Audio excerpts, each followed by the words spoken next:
Isa pong babae sa Iloilo ang ginawa ng kalaswaan ng isang lalaki, sinuntok pa raw ng sospek sa muka ang dalaga. Nakatutok si June Veneracion.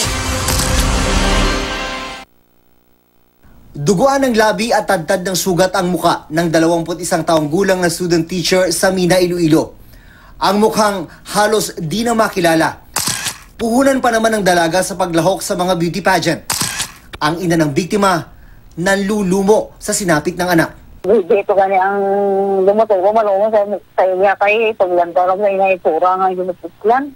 Base sa investigasyon, natutulog ang biktima ng pasukin ang kwarto niya ng sospek na si Angelo Panes, edad 19. Nagulat na lang daw ang biktima nang makita sa tabi ng kama niya si Panes habang gumagawa ng kalaswaan. Pag sigit siya nga naayos ang bulit, sinumbag, sa sangaton nga suspitsado. Pag mo na nga do medyo nalipong siya, kag napilasan sa iyang nawong. Nagtangka pa raw tumakas ang suspect nang lumusot sa sirang bintana, pero nadaki pa rin siya ng mga rumesponding residente. Nasa piitan na si Panes na napag-alamang may kapansanan sa pagsasalita at pandinig. Naharap siya sa mga reklamong serious physical injuries, unjust vexation, at trespass to dwelling.